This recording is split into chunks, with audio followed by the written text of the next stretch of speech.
Good afternoon, everyone, and welcome to the regular council afternoon meeting of Monday, April the 25th. This meeting is being recorded live and is streaming on the District of Summerland YouTube channel, youtube.com/District of Summerland. All representations to council, written or verbal, will form part of the public record and be available to the public for viewing electronically or as a written record. Members of the public may access the meeting or participate in the following ways. 1, you can attend council chambers in person. If you wish to do this, please register in advance of the meeting by contacting the corporate officer at corporateofficer@summerland.ca to ensure there's enough space in council chambers. Secondly, watch the meeting live or recorded on the District of Summerland YouTube channel. Third, you can register in advance to speak during the meeting.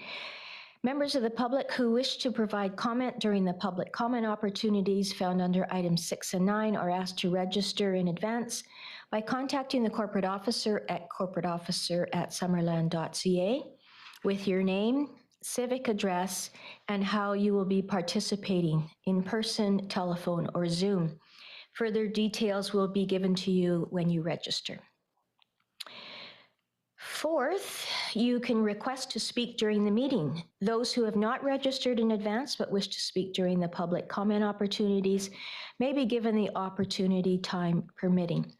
After I have provided everybody who has pre-registered with an opportunity to comment, the floor will be open to those in council chambers and those on the conference line.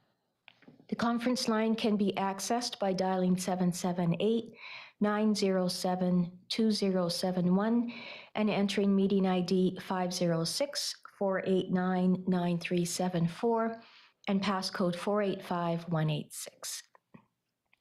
Corporate officer, are there any late items? All right.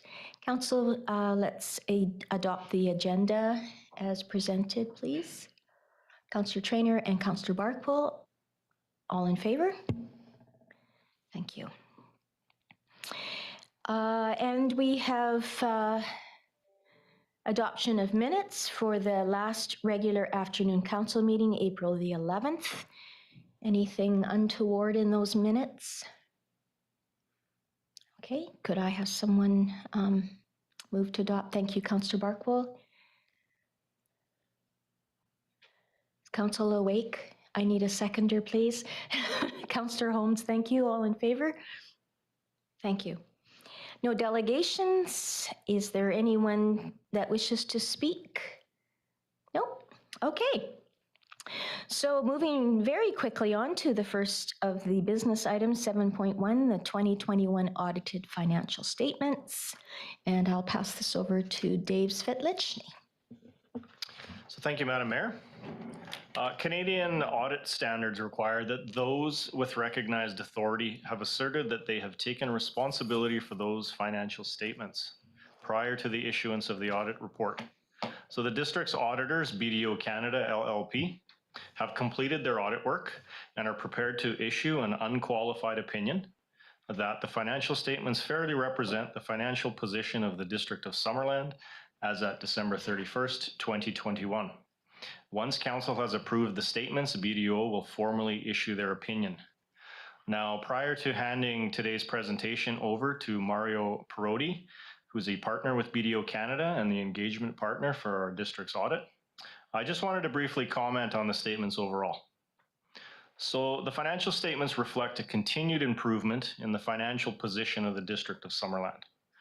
Two financial indicators that I would like to highlight this afternoon are net financial assets and reserves. So net financial assets measure a municipality's ability to cover its financial liabilities with its financial assets at a given point in time. The district's 2021 financial position reflects net assets of $17.4 million, strengthening its position from the $8.5 million in net assets reported last year.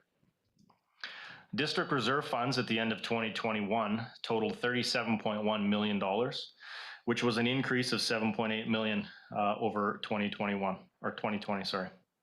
This increase in reserve funds is attributed to two factors. The first relates to the $11.1 million operational surplus, as these funds had been budgeted to be spent on capital projects. The second factor relates to overall capital dollars spent, and specifically the use of reserve funds to pay for those acquisitions. In 2021, the district budgeted $21.1 million in capital acquisitions, with $12 million to be funded through reserves. The actual capital spending in 2021 was $6.3 million, and only $3.2 million being transferred from reserves, hence the increase in our reserve balances over last year. So I would now like to call on Mr. Perotti to provide council with BDO's overall comments on the district's financial statements and their audit findings. Thank you, Mr. Swetchlinsky, and thank you, Your Worship and members of council, for having me here finally in person. We were appointed in 2019, just before the pandemic started, so I'm happy to be here and actually engage with council in person. And it's important for us to have this dialogue because although we spend a lot of our time working with management, it's important that the community charter outlines that I am accountable to council. And this is your opportunity to ensure that you're satisfied with the work that we've done in preparing our audit opinion over the financial statements. And so in your package today, you have our audit findings report, and you also have the full financial statements. But for the purposes of making it easier to follow along, we do have a PowerPoint slide deck to go through. And we'll walk through first the financial statement highlights and expand on some of the items that were talked about. And then we'll briefly go into the audit results. So our first stop will be on your statement of financial position. So this is a snapshot of all your assets and liabilities at December 31st, 2021, as compared to 2020. And as was highlighted, we did see that increase in your net financial assets. And the big increase as it came through was the surplus for the year, and it was planned because of capital spending that would be happening. And so really the increase is all sitting in your financial assets. We see an increase from 39 million to 48 million, and that's predominantly in your cash and short-term investment position. Now, as we move on to the revenues, and we have on this slide a comparison of your revenues budget to actual and to the prior year. You had planned revenues for 47 million this year. Actual revenues came in at 43 million compared to the prior year, 2020, at 40 million. And so some of the big areas where we had the swing was first in user fees, sales and rentals. And we saw your user fees across the board, whether it was your electrical utility, recreation, planning and development services. There wasn't anyone specific that really jumped up. It was a conservative budget coming out of COVID, and we saw an increase in revenue accordingly. And then the other item is the government transfers. And as was mentioned, you fell short on your budget because of timing and capital projects. As the projects didn't advance, the grants didn't come in, and vice versa. And so that's why we saw that the grants came in under budget, but we have an offsetting reduction in our capital spending. This next slide breaks down how that 43 million comes into the pie of all the revenues in the district.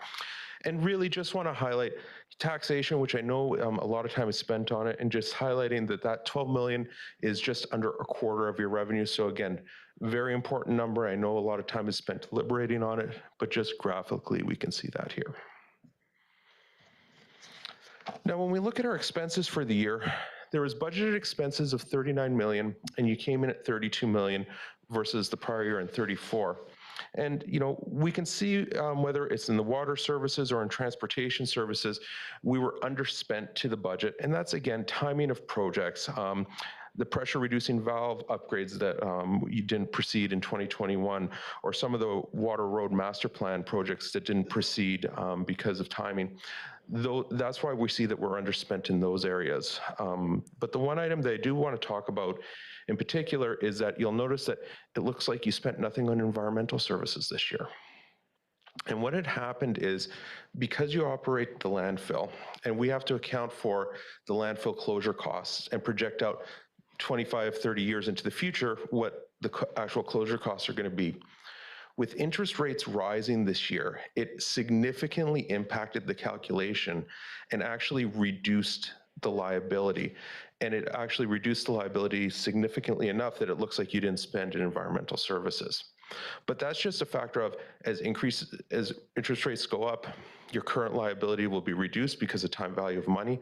It's not that the costs have changed, but that's just the way that the standard requires us to estimate it. So while we see a $2 million favorable to budget here, it isn't a real cash flow number. And as we move in the next couple of years and adopt the asset retirement obligation standards, we're going to see that number change again.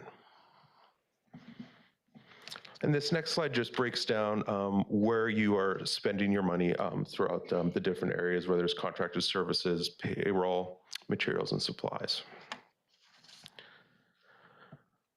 But if we bring it all together and we come back to your change in net financial position, the financial statements showed an annual surplus of $11 million, which is significant. And we know that when you budget, you'd budget for a balanced budget. And that's because the way the financial statements are presented and the way the community charter requires the budget to be presented, it doesn't align. In your budget bylaw, you see things like your capital expenditures as an expense. On the financial statements, they're an asset. If you transfer money to reserves on the budget, it's an expense. It doesn't show up as an expense on the financial statements. So this is kind of the page where we can actually see how you really did against your budget. And if we take that $11 million budget, reduce our tangible capital assets treat it as an expense, add back the amortization of tangible capital assets, which is non-cash, we get to a change in your net financial position of $8.9 million. And as was mentioned at the start, there was a $7.8 million planned transfer to your capital reserves for money that's already been earmarked for capital projects. So you can see that you actually came in very close to what you were planning, in that an $8.9 million change in your financial position versus $7.8 million planned transfer to capital. And I'll stop on this last slide here just because, or the last slide before we move on to the audit results, and just highlight, here's the money that's been set aside in your reserve funds. And at this point, I'd like to open it up for any questions on the financial statements before we move on and talk about the audit itself.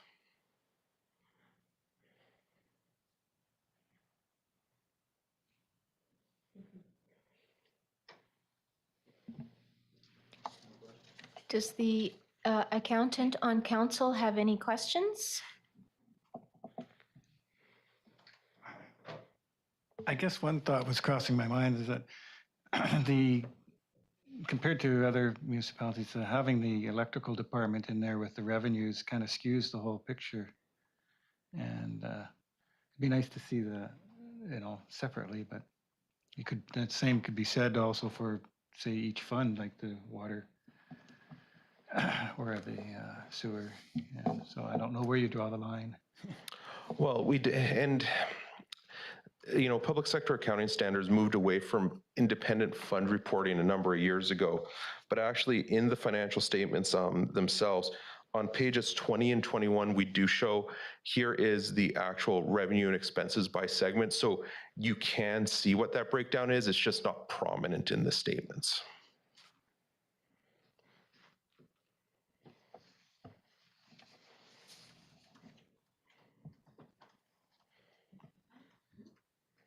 I have one question, and it's, sorry, get the slide back again. It is the changes in net financial position. So the 8.9 million, you were saying that is, relatively close to the amount that we were thinking of transferring into net reserves. So into reserves. Does that number reflect the amount that actually was transferred into reserves? Or does it include that number plus, revenue that we didn't anticipate that puts us into a better net financial position? So what this number represents is, this is the actual change in your financial position in the year. So if we treat everything like cash, it is that you had 8.9 million more in cash than you did a year ago. Obviously there's cash, receivables, payables. And so of that increase, 7.8 was funded into the reserves directly. Great, thank you very much. Okay, I guess we can go on to the next piece. Okay, so the last piece to talk about, and you know, at a very high level, it's the actual results of the audit. And I do want to be able to report to you on how the audit went, because of course that is the more important piece from my perspective and how we can say that we're expressing our opinion. And the first two bullet points seem rather benign in that the audit was completed on time, which of course we'd expect it to be, and we didn't have any deviations from our planned approach. But those are actually very important statements, because what we want to see when we do an audit, we come into the district in the fall and we get an update on what's changed. We look at some initial numbers, look at your processes and procedures, and based on that, we assess what are our risk areas. And where there's higher risk areas, we spend more time. Where there's lower risk areas, we spend less time auditing. And so we come up with our plan. And if our plan goes and we don't have to deviate, that means that we came in and the results were as we expected, and we weren't identifying anomalies. When we find inconsistent results or anomalies, that means that we have to go, we have to do more work, we have to change approach midstream, and often that's where we start to find issues. But when we're able to come in clean, that is important, and we were able to do that this year and have been in previous years as well. One of the other items that I put on this slide very specifically is testing of transactions with management. This is something that we've always done, but in light of what's happened in some of the other local governments in BC recently, I wanted to highlight that we do look at payments to management outside of payroll, expense reports, and any areas where management could circumvent the control environment. And again, we didn't find any irregularities in those testing as well. But I wanted to highlight that just because of what's happening closer to my part of the province with the regional districts. And over and above that, the last item to touch on is that as your auditor, I am required to be independent. And as reported in my written documents, I am confirming that we are independent of the district as well. So I'll again pause and open it up for any questions.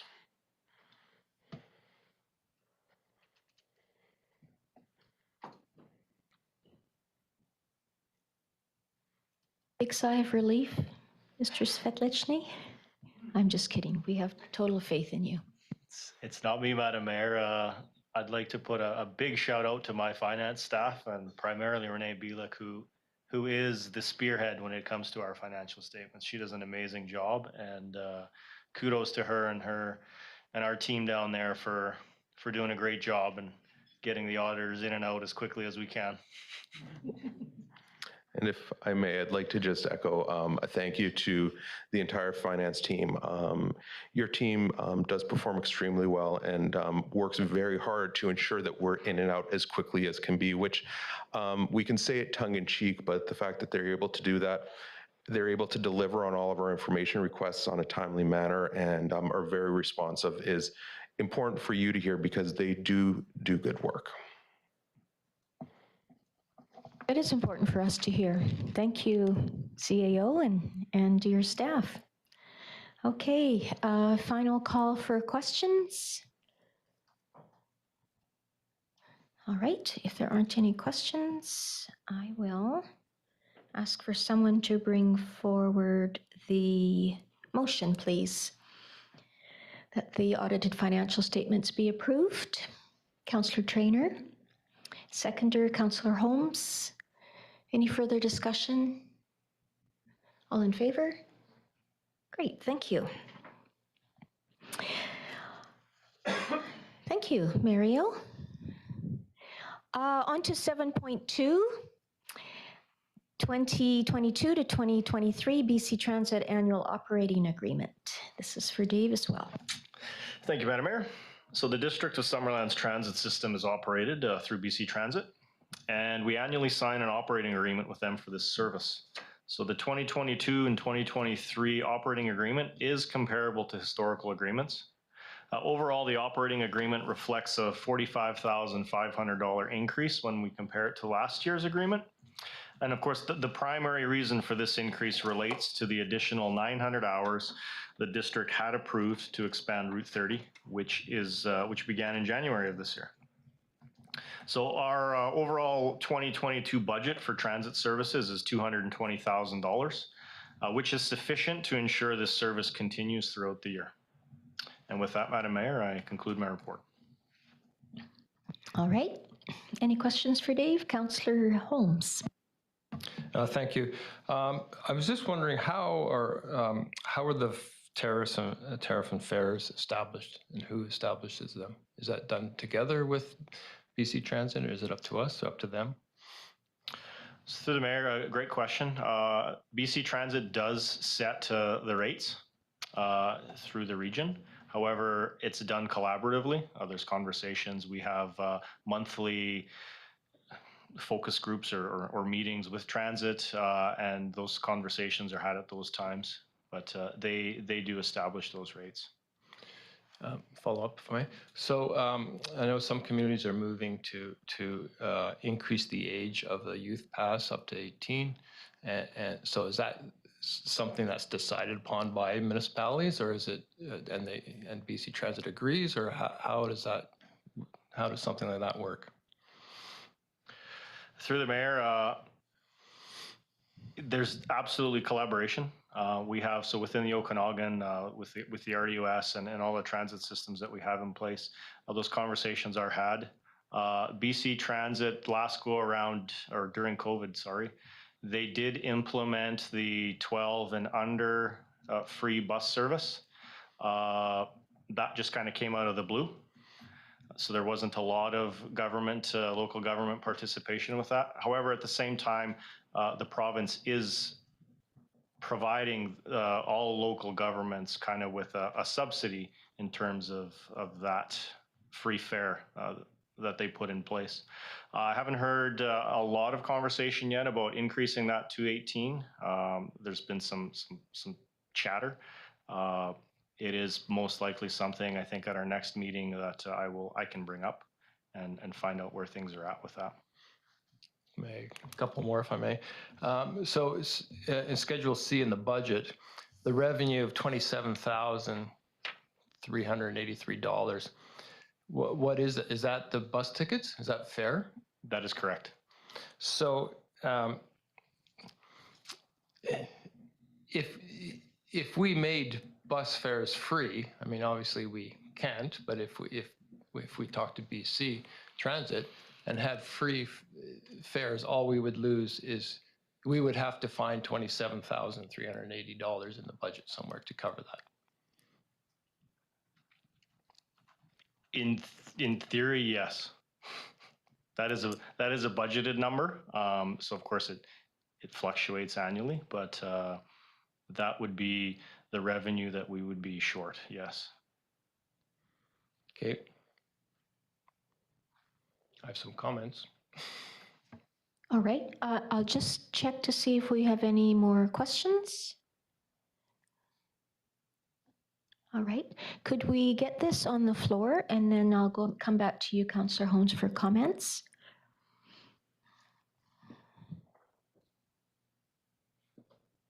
Could someone bring forward the motion, please? Thank you, Councillor Traynor. I'll bring it forward just so that we can discuss it. That council authorize the mayor and corporate officer to execute the 2022-2023 annual operating agreement between British Columbia Transit and the District of Summerland as attached to the report of the Director of Finance dated April 25th, 2022. Thank you. Seconder. Councillor Carlson. And now back to you, Councillor Holmes, for discussion. Thank you. When we talk about affordability, and that's a big issue in this province, it's not just housing, it's also transportation. And increasingly, people in Summerland need to go to Penticton for essential services, including things like healthcare. And when you look at the environmental benefits of promoting public transit, I think we need to start thinking about things like providing free transit for the cost of $27,000.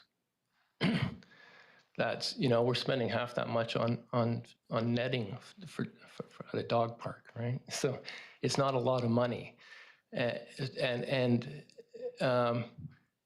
I can't. We've talked often about how do we drive up, increase ridership on our buses. Well, I think nothing. I think providing free transit would be the greatest publicity we could do. Every time these agreements come to us, there's never anything in there about how do we increase ridership, what kind of marketing is going to be done, or anything. How do we promote this service that we're providing? And it just kind of stays stagnant every year. And so I think we need to do something to promote ridership and to address issues like affordability and our environmental concerns. And I think providing free transit would be a boon. We would see a lot more people riding. And I think we need to start thinking about things like this, whether we have it in time to do it for this year or not, I don't know, but I would certainly like to see something like that done and those discussions had with BC Transit in time for next year. Great. Before I have any further questions, Dave, could you tell us if part of what Councillor Holmes was saying in terms of marketing and the potential for increasing ridership, is that the kind of things that you talk about as well at your monthly meetings with BC Transit? Madam Mayor, yes, those are definitely things that we do discuss. We discuss everything from potential locations of bus stops to how different programs are running, i.e. the Handy Dart program here in Summerland as opposed to just the regular bus. We do talk about marketing. Marketing is primarily driven by BC Transit. We talk about all kinds of things, and that is definitely one that is discussed. Great, thank you. I'm not really sure who had their hand up first, but I'll go to Councillor Traynor, then Barkwell, and then Councillor Carlson. I think Councillor Holmes' idea is really interesting, and I kind of feel like transit's never really taken off in Summerland. Like we got an initial uptake, and then it just really has leveled off, and I'm not sure if more marketing is going to attract more people, but I think that offering a free service would. And then I agree as well that because more and more services are in Penticton, specifically health, like a lot of people have to go to Penticton now for health services just to see a doctor. And so I definitely think that that's one thing that we can do to help out our residents. But I'm just wondering, were you thinking of this being a long-term solution or just maybe like a year to kind of see if offering a free service would in fact boost ridership? Do you see it as a year or? I see it as long as affordability isn't an issue. You know, it's about making life more affordable for people, and you know, that's so I can't really see poverty going away anytime soon.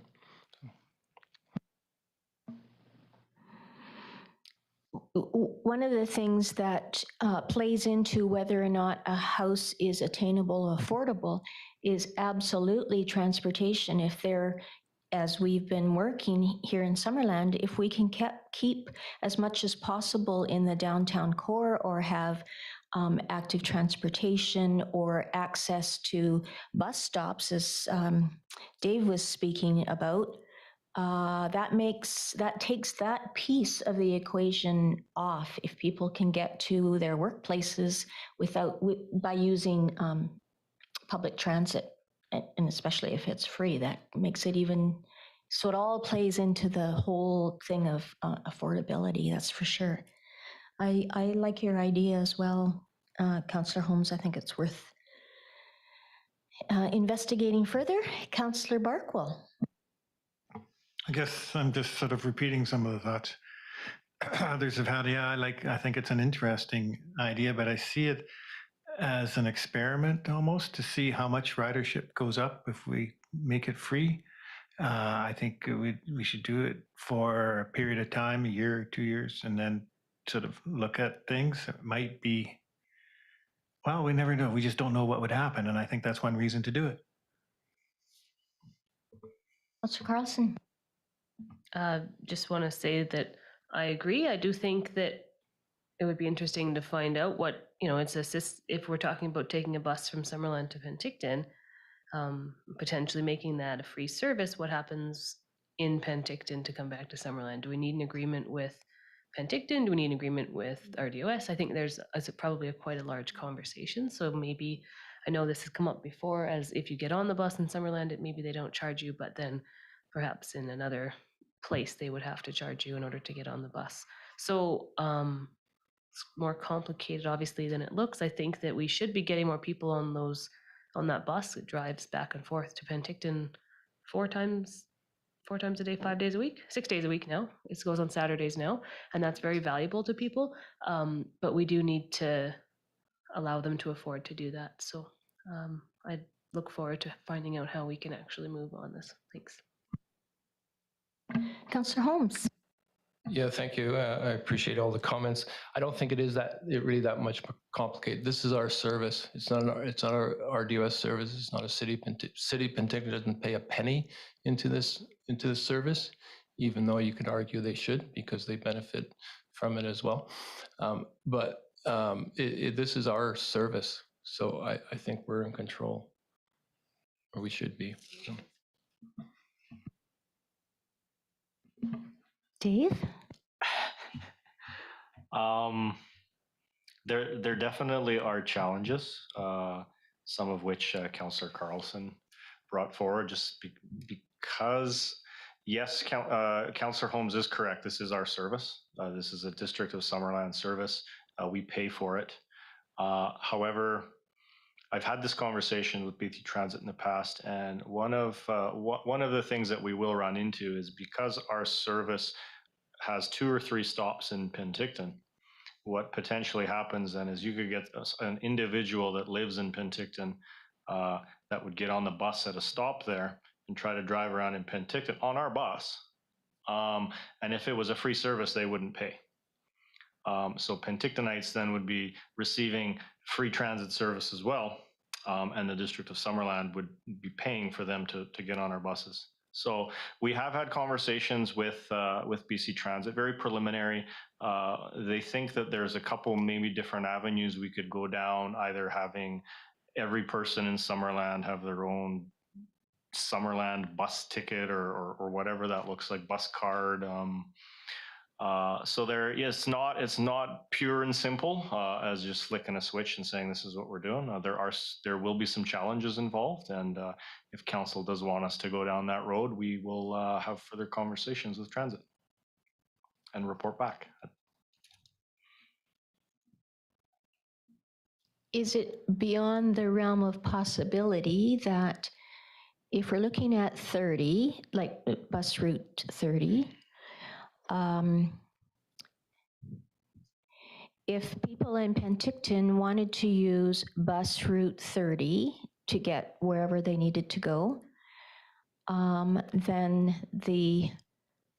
that would be fine, provided the city of Penticton also made bus route 30 free for passengers that need to return to Summerland.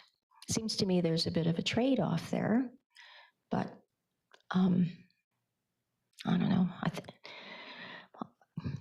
I'm always hopeful that there's a way of figuring things out, and I appreciate that this is a discussion that you've had with BC Transit in the past. So, any other comments? Councillor Traynor. So should we vote on the motion that's on the floor, and then could we put forward an additional motion if we want to ask staff for more information about a possibility of having a free pass? Is that what we would do? Yeah. Sure. So Okay. we'll vote on this one, and then Councillor Holmes, I'll ask you to bring forward a new resolution on the same. Yeah, thank you. Okay, so are we okay, Councillor Holmes? I'd just like to ask another question.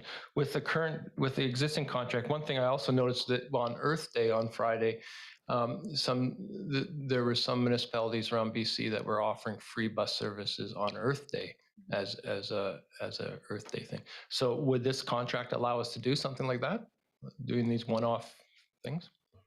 Through the chair, yes. Yes. Okay, further discussion? Okay, all in favor? Can I ask a question for clarity? On this motion? Yes. Yes. So if we pass this one, what Councillor Holmes was suggesting would be something for next year that we would do? Is that right? Yeah. Okay. If it passes. I guess we'll wait and see Okay, what Councillor okay. Holmes comes up with. Okay. Thanks. So This is for this year. we are voting on this, yes, for the 2022-2023. All in favor? Are you opposed? Okay, it doesn't matter. I just need to know if you're opposed. Okay, so that is unanimous then. Now, Councillor Holmes, if you would like to bring forward another resolution on this matter.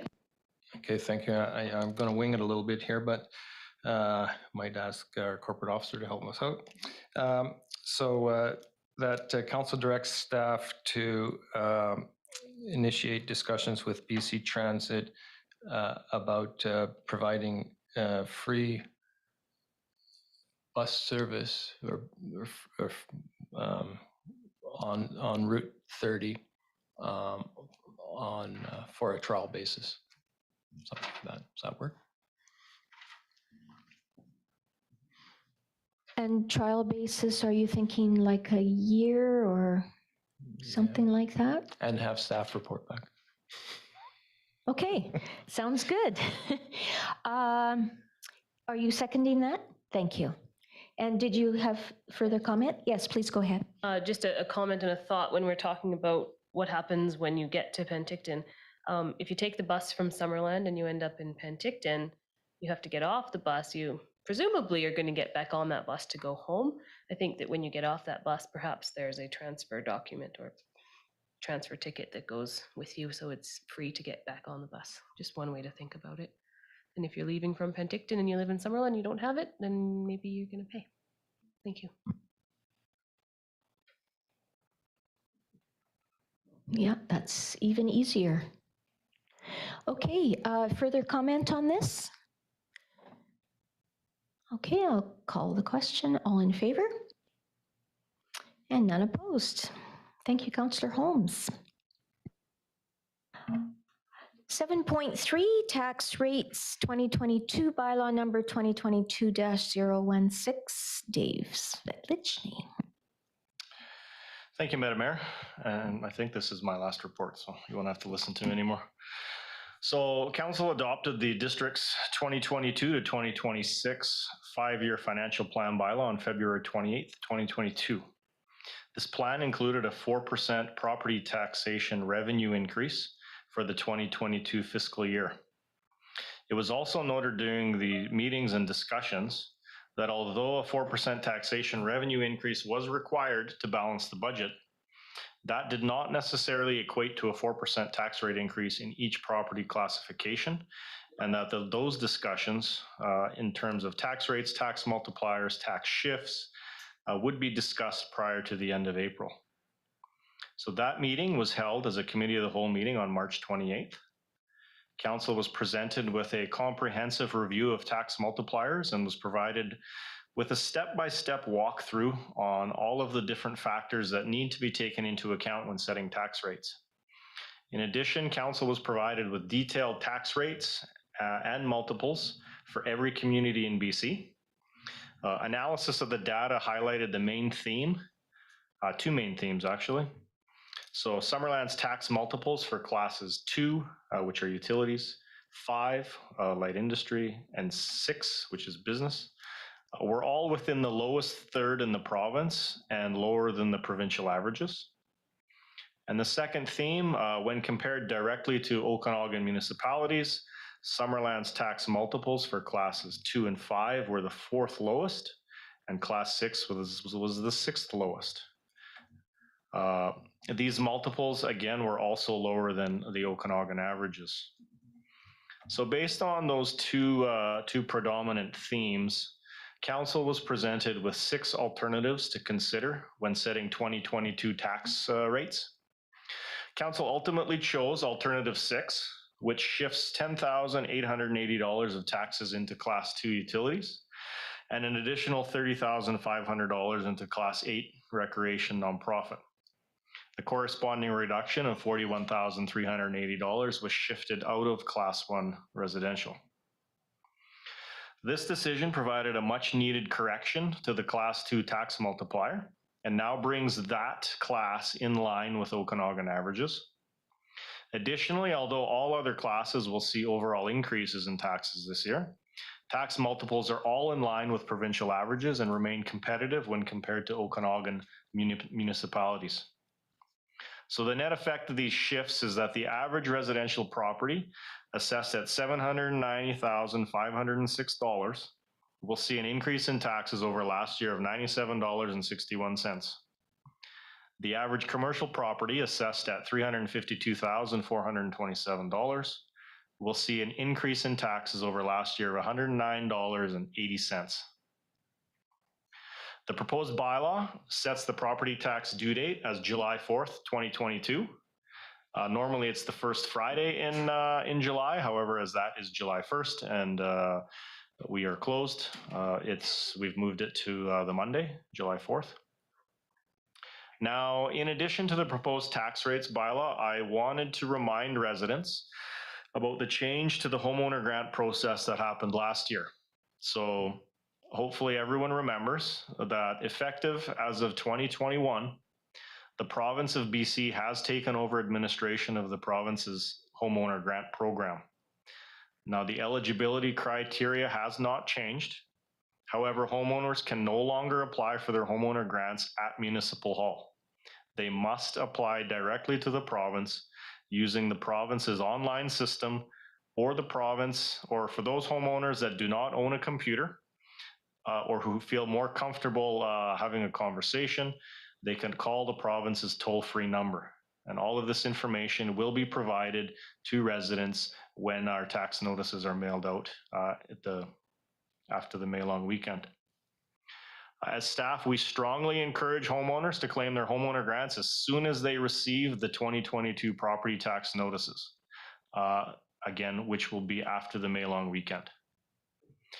And as noted, accompanying the tax notices will be the 2022 tax insert, which provides residents with numerous payment alternatives, amongst other important information. So residents wishing to avoid long lineups when paying their taxes are encouraged to review this insert and use an alternative payment method other than physically attending Municipal Hall. Thank you, Madam Mayor, and that concludes my report. Thank you, Dave.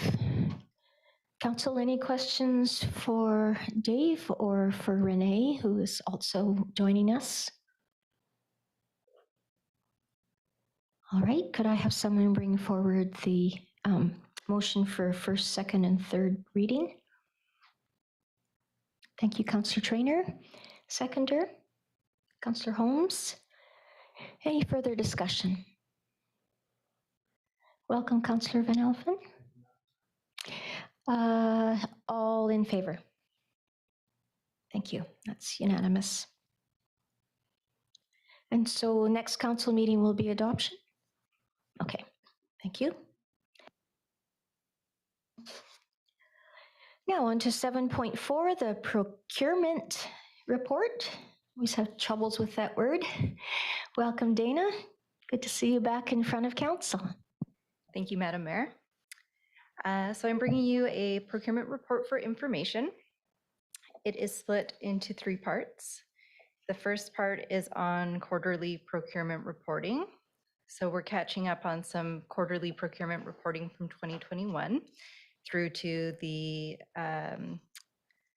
first quarter of 2022.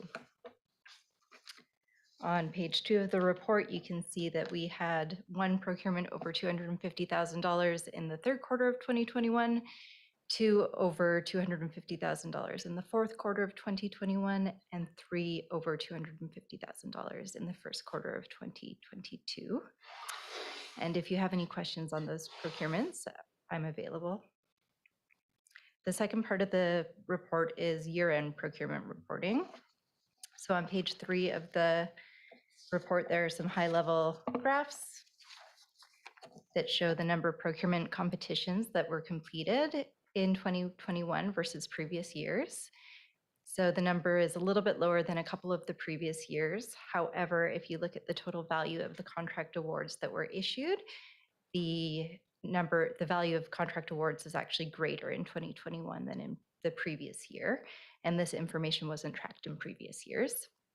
So 2021 saw 29 formal competitive procurement processes, and we oversaw over $7 million worth of contract awards. Throughout the year, we also worked to put some process improvements in place. So at the request of the CAO, procurement is now meeting with the senior management team on a quarterly basis to review upcoming procurements and make sure that everything is on track, and to try to identify any opportunities where we might be able to combine our efforts and streamline procurements. Working with SMT, we also streamlined the process for purchasing goods and services under $75,000 while still providing oversight from procurement. So this will allow staff to move more quickly through some of these lower value procurements that aren't subject to the trade agreements. We've also been working with staff to identify opportunities to use group purchasing organization contracts that are available to us as a municipality. So with these group purchasing contracts, another organization has already gone out and done a formal competitive procurement process that's compliant with our obligations, and often has more competitive volume pricing because they're doing it on behalf of all of the broader public sector organizations that are members of these groups. So we've been looking for more opportunities to leverage those contracts that are available to us. And we've also been working to create some templates to try to streamline future procurement processes for certain types of commodities. So for example, vehicles, so that we don't have to kind of reinvent the wheel each time we're going out to purchase something. We've got a document that's pretty much ready to go. We just have a few fields to fill in. That said, the procurement outlook this year is a little more challenging. I think you're all aware of some of the cost increases people have been seeing. If you look at attachment 1, there's a StatsCan report on the CPI increases, and you can see a very steep increase since 2019 in terms of inflation. We've also been looking at lots of supply chain volatility, creating shortages and long lead times. Increased costs for goods and services, ongoing labor shortages, and a supply-demand imbalance, particularly with construction. Conversations with suppliers as well as colleagues who work in procurement for other municipalities have shown that fewer companies are bidding, especially on construction projects. Some of our neighboring municipalities have received 0 bids on the construction projects that they've posted for competitive bidding. Other municipalities are reporting that they're receiving prices 20% over their 2021 cost estimates, and some of our cost estimates are even previous from 2021. Sometimes we're working with estimates from 2018 or 2019, and finance will adjust for inflation with each budget year, but the amount that they need to budget is kind of unprecedented for this year. Further to that, if you look at the price of asphalt, for example, per, I think, metric ton, in February 2021, it was $617. Now in March 2022, the last time this information was available, it's increased to $1,065. So from 617 to 1,065 in just over a year. And when you look at lumber 2x4s, for example, the price, I believe, is per 100 or 1,000 board foot. For 2x4s, it went from an average of $567 in 2020 to $1,096 in 2022. So we're looking at really big increases with a lot of the commodities that construction utilizes. So with that, Madam Mayor, I conclude my report, but I'm available for any questions. Okay. Guess we better get that Giant's Head Road built now that we've got approval. We're on it. Councillor Barkwell. Yeah, given what I see in the media with automotive sector supply chain issues, have we had any word about our electric vehicles and how long they'll be? Through the mayor, that's a very good question. So we did a competitive procurement process for 4 electric vehicles. My maternity leave contract replacement, the interim procurement manager, was overseeing that project. We received 2 bids. Neither of the companies was able to actually fulfill their quote and deliver the promised vehicles because they were no longer available or they didn't actually have vehicles that would meet our specifications. So we're planning to go back to market for that shortly. But we have been seeing some challenges with vehicles for sure.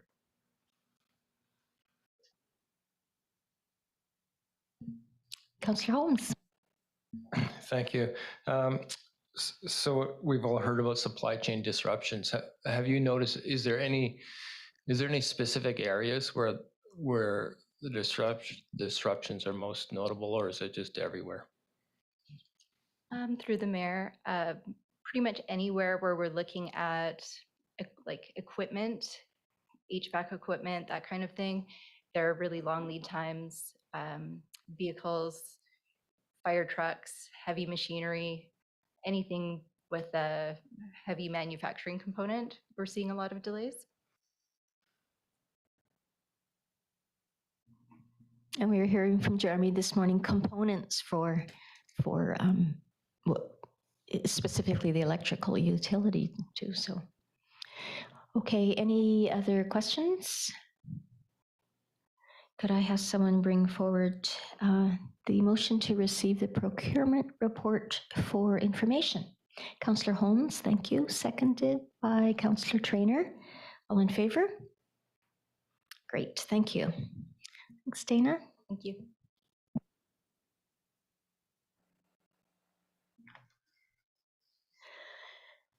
And not to steal your thunder, because we already all know, but 7.5, Giant's Head Road Alternative Approval Process and the Declaration of Results. Over to you, Kendra. Thank you, Madam Mayor.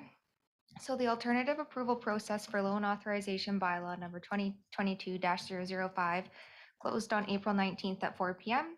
128 elector response forms were received, with 2 of those being rejected and 126 accepted. 1.27 of the estimated electors submitted elector response forms, therefore approval of the electors has been obtained. Next steps include a 1-month challenge period, and then the bylaw will be sent for inspector approval and issuance of a certificate of approval. And then staff will be back before council with a security issuing resolution and agreement, and then the bylaw will be forwarded to the regional district for their process. Therefore, the loan authorization bylaw is ready for adoption, and with that, I'm happy to take any questions. Questions, Council? Councillor Holmes. Do we have to wait for the rest of the process to play itself out before we can go out for bids, or no? Okay, thanks. Graham. Yeah, depending on today's final discussion and decisions, we'd be going out to bid as early as Wednesday this week. I think that's what Dana was alluding to, right? Right on it. That's great. Okay. If there aren't any further questions, could I have somebody receive the report for information, bring that forward, and also to adopt the loan authorization bylaw? Councillor Van Elfen, thank you. Seconded by Councillor Traynor. And yes, absolutely. Go ahead. My brain worked before I. I just had a quick question. In the report, it says the cost to property owners and ratepayers will be approximately $73.15 per year. When does that take effect? Like, would that start this year?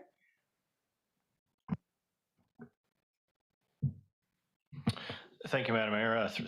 Through the mayor, it would take effect once the debt was taken on by the district. So if the plan is to construct in this kind of the summer into the fall, we would most likely hit the fall borrowing, which would be in October, which then means our rates would be structured into 2024.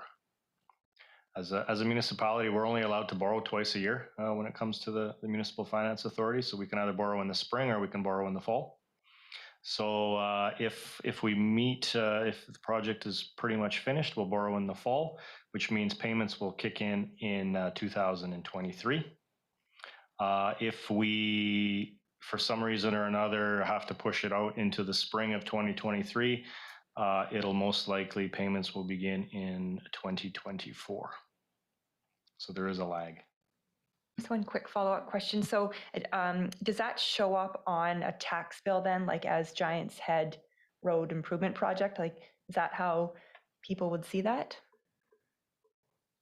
Through the mayor, on the general side, so on the road portion, that is how they would see it. It would be just like right now we have Prairie Valley and the RCMP station.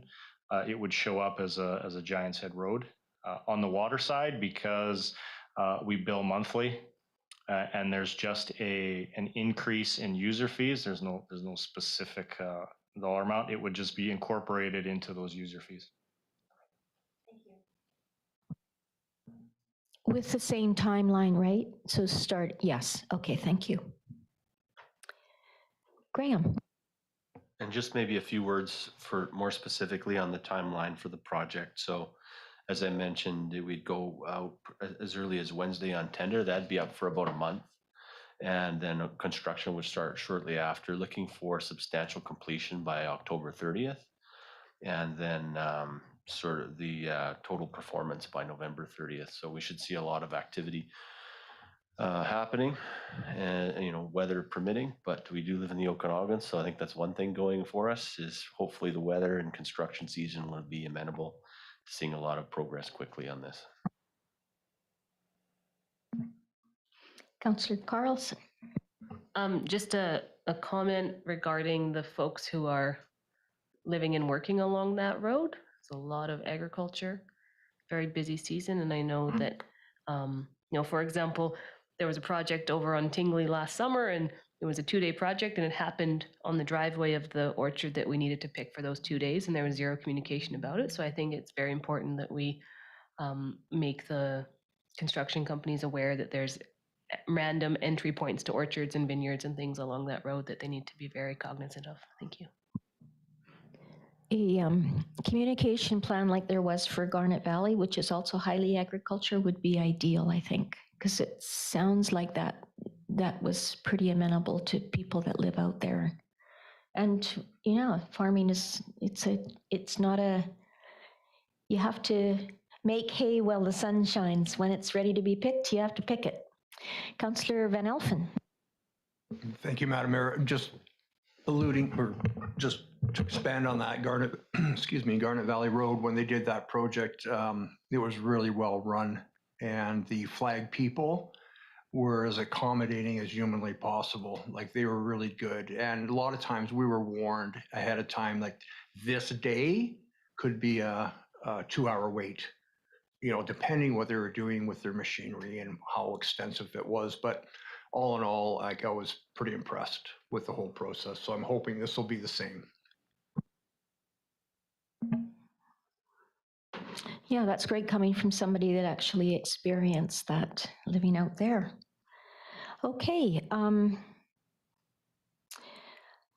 I can't remember where we are yet. Oh, yes. So we were at discussion.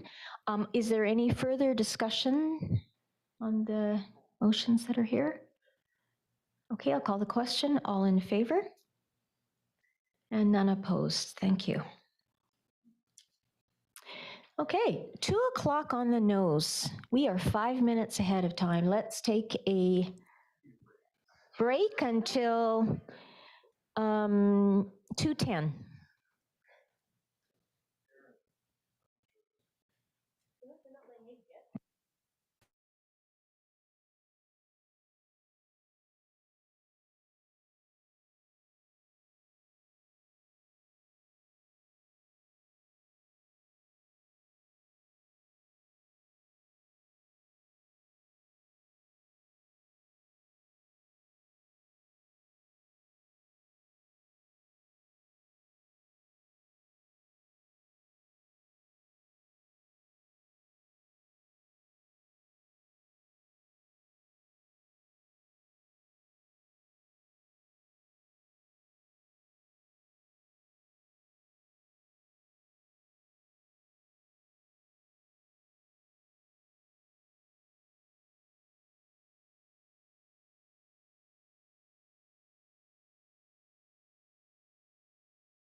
over time, because we have two big things coming up, and then we also have a closed session. And Lori, Councillor Holmes will be joining us momentarily, I hope. So if you can start with your presentation, that would be great for us. Thank you, Madam Mayor. We're just loading it up. Great. The purpose of this report is to review the Recreation Center feasibility site fit studies recommendations and next steps, as well as project timelines. The feasibility study was initiated in June 2021, and the final report was received by Council on February 28, 2022. Two site locations were explored for the replacement or renovation of the Summerland Aquatic and Fitness Center, 13205 Kelly Avenue and 8820 Jubilee Road East. The study outlined 10 recommendations and next steps for consideration. The first two recommendations have been completed. Council received and reviewed the feasibility study and endorsed to proceed with preferred site strategy option B, core at Jubilee Road, which is beside the Summerland Arena and Curling Club. Council endorsed a resolution to target Q2 of 2023 for a referendum to obtain elector assent to enter into long-term borrowing for the design and build of the Recreation Center. Discussion on a possible parking study will be deferred to Q4, and the condition assessment of the Summerland Arena is well underway and is expected to be presented to Council by the end of June or July. As far as the remaining next steps, the feasibility study suggests that the district consider incorporating childcare as a plus program to the new Aquatic and Recreation Center or as a future site enhancement. Staff recommend that the project proceed to focus on the Aquatic and Recreation Center, and a childcare facility be considered as a future site enhancement after the Aquatics and Recreation Center has been constructed. The rationale for this recommendation is that the grant timing is unknown and will likely include required commitments for top-up funding for construction costs, which is not yet committed through borrowing, and costs for long-term operational requirements. By phasing this component into the future, the district will have a better understanding of site requirements such as parking capacities, site opportunities with the existing Little Chicks daycare, and the stated childcare demands in Summerland at that time.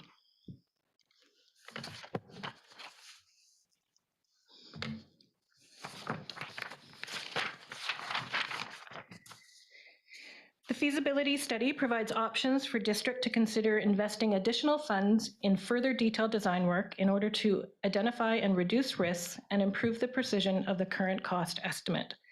Staff recommend that only minor supportive studies proceed at this time using the allocated funding currently in the 2022 budget.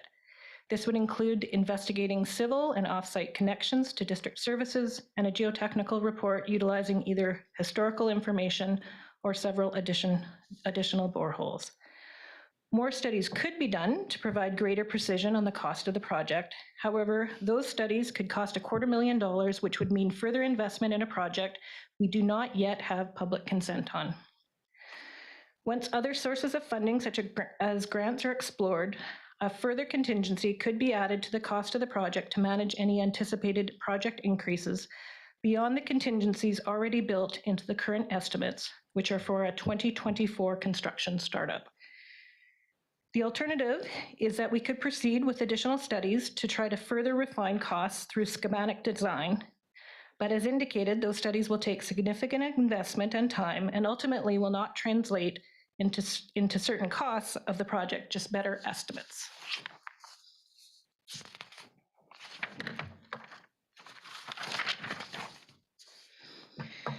The feasibility suggests the district review climate action goals, define sustainability standards, and explore upcoming sustainable building grants. The existing plans and associated costing builds the site to step code level 1, meeting the current provincial direction for institutional buildings.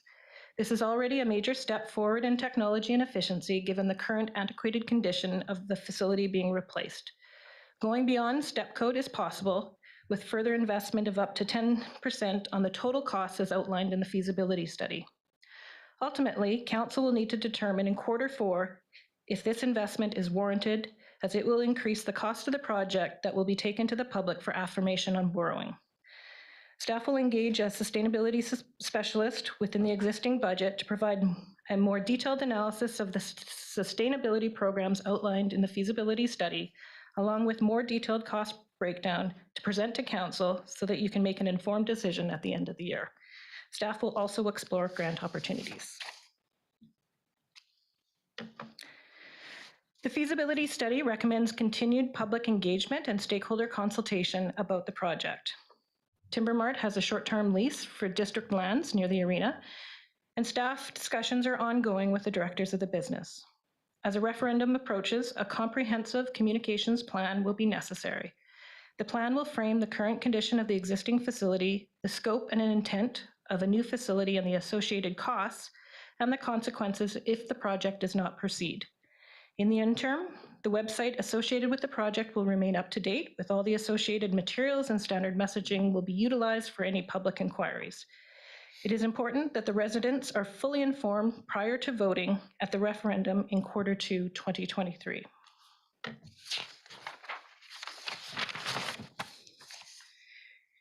The feasibility study recommends that the district review options for the existing aquatic and recreation facility and continue engagement with School District 67.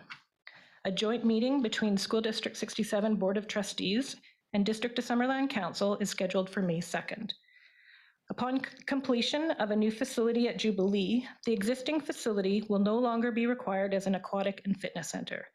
Continued discussions with School District 67 are important to determine whether to demolish the existing facility or repurposing some or all of it for a new use.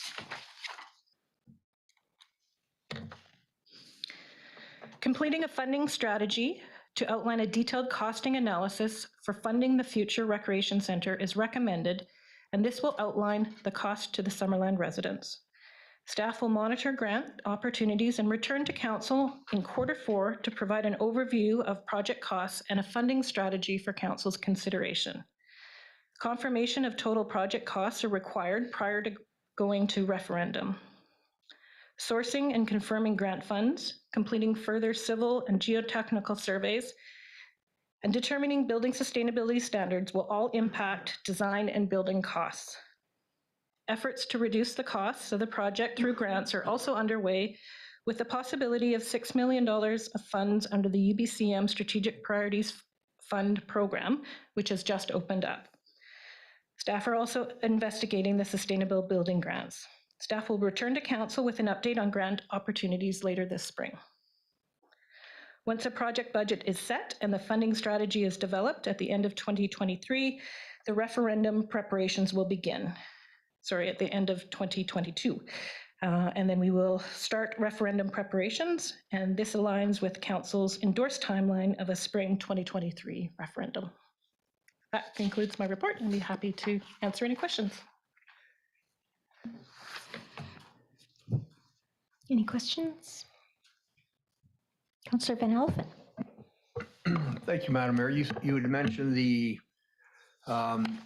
grant that is open soon that we can apply for, the $6 million gas tax grant. Just worst case scenario, in the Q2 of 2023, if this didn't go forward, would we be able to reallocate the $6 million gas tax funding, or is it just we lose it? Through Madam Mayor to Councillor Van Alphen, my understanding is that we are applying for the grant for a specific purpose, and it would be required for that purpose. Okay, thank you so much. I have a question also about money. When you were talking about the 10%, when you were talking about moving from step code 1 and the potential cost increase for that, I think you mentioned 10%. Is the 10% where we're at today? And then when we have the discussion in Q4 of this year, it would be upwards of 10%? Is that what I'm understanding? Correct? Yes, Madam Mayor. What we're looking at as a budget right now, when we look at $38.3 million project, that's the core project costs. If we were to go for step code 1, if we were to go beyond that and have greater sustainability considerations added onto the project, that would be an increase on top of that of up to potentially 10% on top of the 38.3. So just a follow up to that then, would those, the additional sustainability pieces are not necessarily moving from step code 1 to a higher step code? Correct. Right, okay. Okay, thank you. Other questions? Councillor Barkwell. Yeah, it's not really a question, but a comment. Are we going to have a discussion before, once the motion's on the table then? Yes, Okay. yeah. But yeah, it's to receive it for information though, that's what the motion is, because we don't have to have any further discussion on particular items. So if you want to comment on something that you've heard already today from Lori, perhaps this is the time to do that. Okay, thank you. I was just noting as she was going through the presentation that I guess I wasn't physically nodding my head, but inside I was nodding my head, agreeing to the many of the approaches. And I guess it could come down to, I think that if we want to have something that has the best chance of being accepted by the community, we need to focus on just an aquatic center. I don't think that if at a referendum, additional bells and whistles and features are going to get more votes than lose votes and cost votes. That's just my view on it. So focusing only on the aquatic center and leaving the option open for say the childcare, once the federal government gets their programs all straightened out and stuff like that, I think is definitely the way to go. Yeah, so what staff's recommendation is in the consultants. Thanks, Councillor Barkwell. Councillor Holmes. Thank you. Yeah, I kind of like this approach as well. My question is, though, with the childcare, considering it, looking at it as a plus program for to be built at the site in some point in the future, does that preclude, though, the opportunity of perhaps opening a childcare elsewhere? Does it have to be, there's nothing that says it has to be on this location, especially after we do the parking analysis, there might not be space for it there. So in a way, they're kind of, maybe we should be looking at these as two separate projects, and we should be not say, okay, well, childcare is a future it's a future project or a future phase to this project already. It's kind of a separate project, and we should not be stuck on this one location. We might want to look at other locations, including the old swimming pool, right? So. Yeah, me too. It's all part of the same project though, really, I guess. Any other questions? All right, so that was pretty quick. Councillor Barkwell.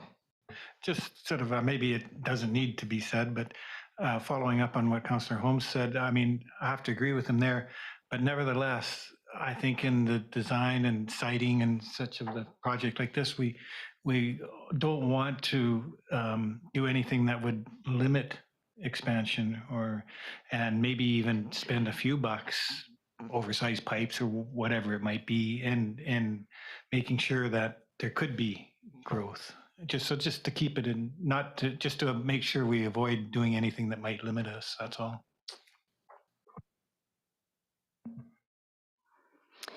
Okay. So someone could bring forward Councillor Van Alphen. Just a quick follow-up, if I may, back to the $6 million grant. So I don't like to sound doom and gloom, Madam Mayor, please. And that's not where I'm trying to go. I'm just trying to get my head wrapped around. So in 2023, second quarter, if this failed, could we take the $6 million and put it towards our existing aquatic center? I just don't, you know what I mean? To apply for this grant funding, I think is a huge plus going into a referendum, but if it gets turned down, I don't want to lose it either. Just Graham, care to? Oh, sorry. Dave said he would Okay. respond. Okay, thank you. Through Madam Mayor, I guess part of the question is going under the impression that we're actually going to receive the $6 million grant. You know, we do have to go through the same process as every other municipality, and you know, if we're fortunate enough to have a better application than others, what I could potentially envision, if for some reason this project did not go forward through a referendum, we would probably do our best as a municipality in contacting the funding organization, just like we did with the solar project, and see whether or not we could potentially get a scope change.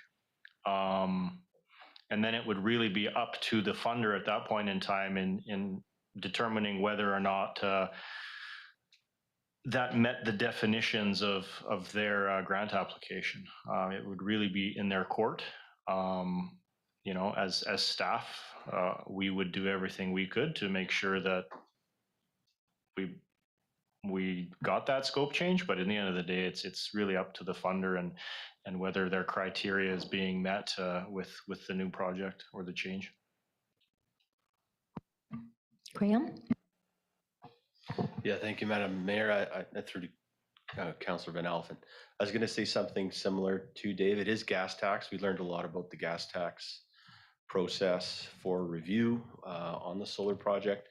And just for a reminder, the way that works in their world is there's the minor scope change, which there's a fair amount of discretion that is afforded for the minor scope change, if you can describe it appropriately. If it's considered a major scope change, it still doesn't mean it's impossible, but then it goes into a committee at a higher level, takes additional time, and ultimately they look at the sort of the merits of that major scope change, and if it still aligns with the original principles for the program and how it competes against other municipalities in the intake. So we definitely do our very best in that scenario to try and keep those dollars, but there is some process for sure, and that major scope change process is quite cumbersome.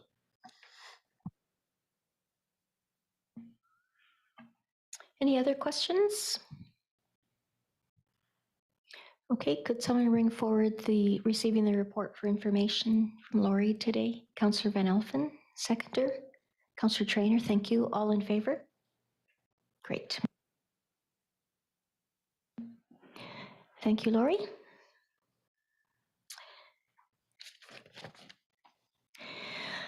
And now on to 7.8, Ecovillage Concept Plan, the next steps. Brad. Thank you, Your Worship.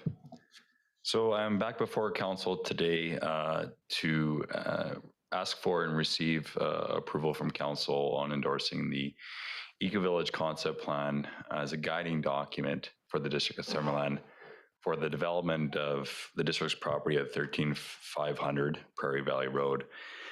And associated with that as well, there's some additional recommendations before Council to proceed with some next step actions items, including crafting a rezoning amendment to go through public engagement and then back up to Council, and then also a road closure bylaw, and then a consolidation of the district's 5 titled properties, and then re-subdivision of those properties in conformance with the Ecovillage Concept Plan. So as a background, Council remembers this background already presented it last week or 2 weeks ago, March 2021.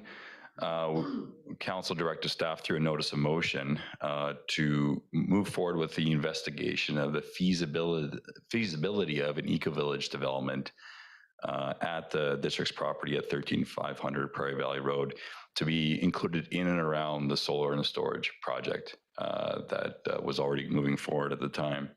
Following that, on August 9th, 2021, Council then was presented kind of initial feasibility plan by staff and further directed staff to move forward with the development of an Ecovillage concept plan that we've been working on over the better part of 6 months in association with our consultants who were here with us at our last meeting. Modus Planning and Design was here, as well as sub-consultants we had with regards to the environmental assessment that was done by Associated Environmental, geotechnical assessment from Geo-Pacific, and then also archaeological review from PIB Natural Resources.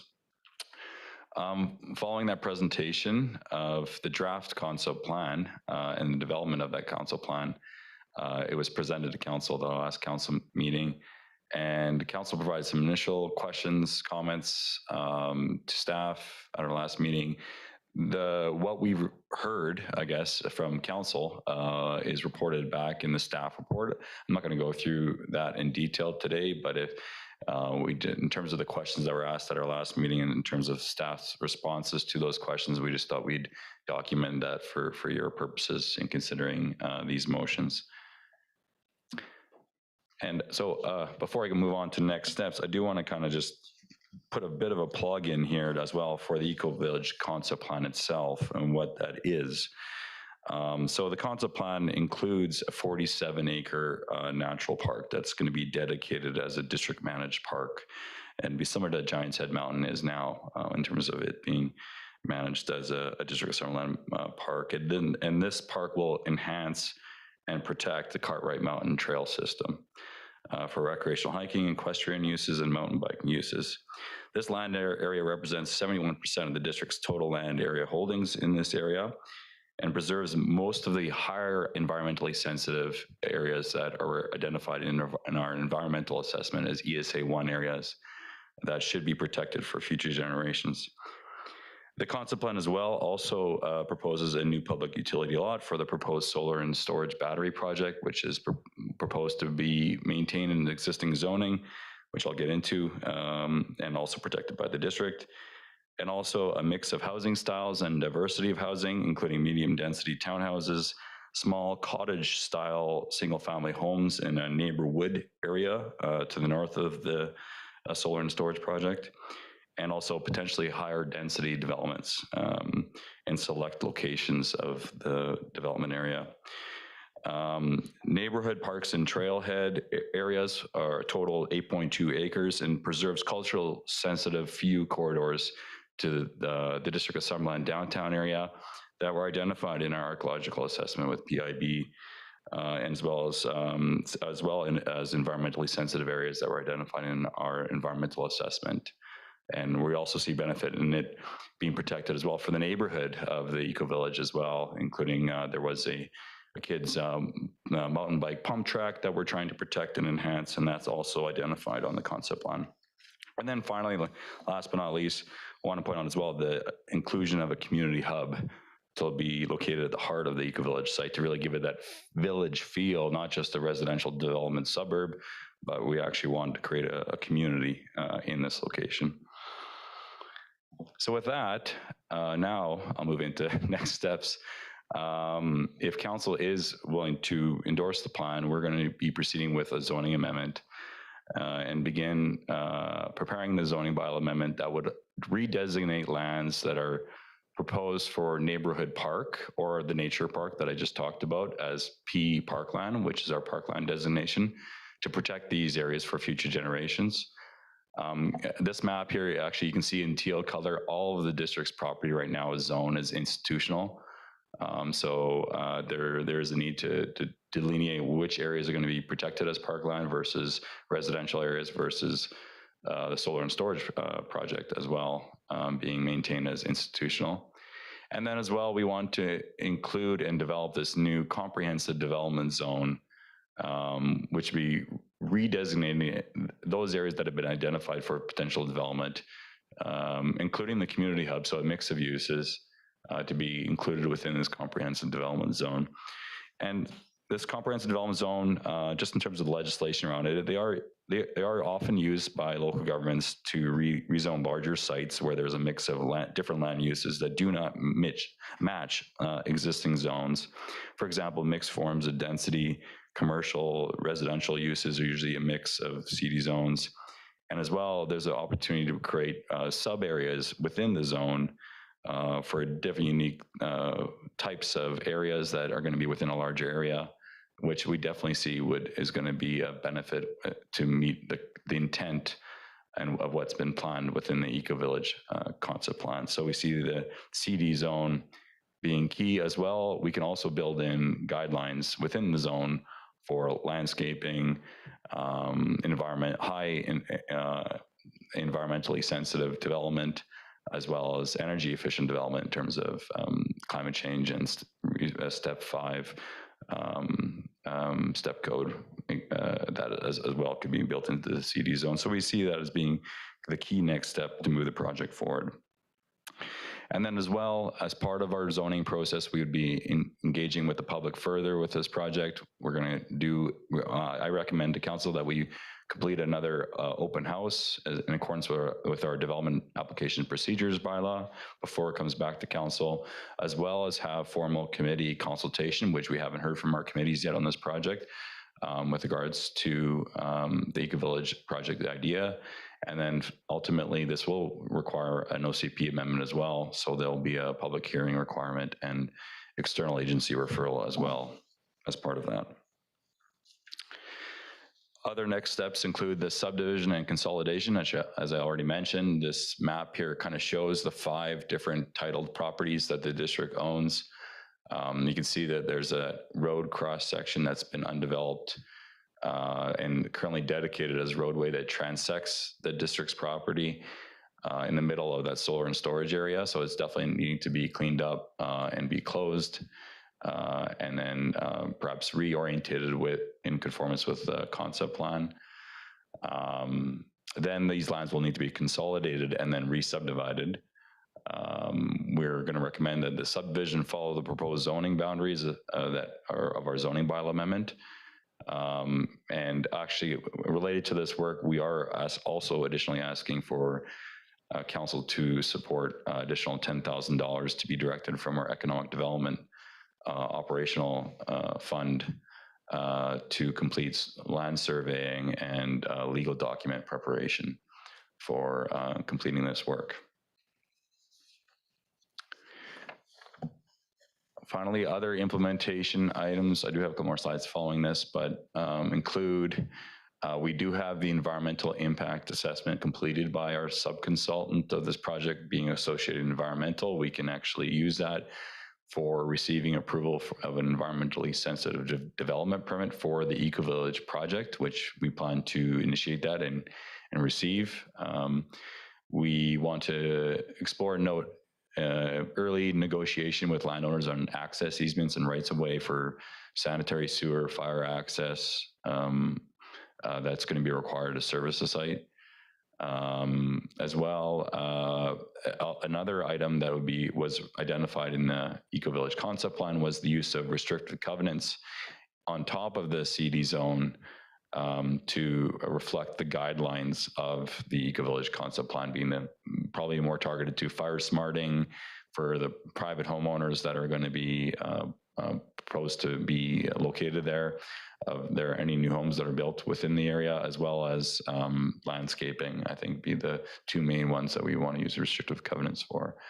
And then following all that being completed, our final implementation item is to proceed and draft an RFP, request for proposals for land sale of this property. And it's also staff's recommendation, and it's included in the resolutions before you today, to proceed to do all this work to prepare for the intent to sell this land to a developer, which is also the recommendation of I should say as well, the Chamber of Commerce, and we've attached a letter of support in that regard as well for council's benefit. So just in terms of an iterative process, want to mention as well that we're going to continue consultation with Penticton Indian Band throughout all stages of this project. We see opportunity with future park planning with the designated natural park We might engage separately on that process. The changes to the zoning will require more public engagement, starting with that open house I mentioned, but also moving forward to the formal adoption process with a public hearing being required. And then as well, we want to get engaged now with our council advisory committees and engage them through the zoning process and then proposed amendments before it comes back to council for approval. And with that, I've got 4 recommendations recommended for approval, and I'm happy to take any questions.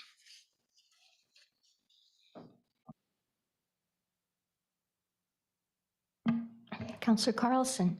Thank you, Madam Mayor. So the reason that we even started talking about this has to do with getting the sewer up Cartwright and over Cartwright towards Deer Ridge.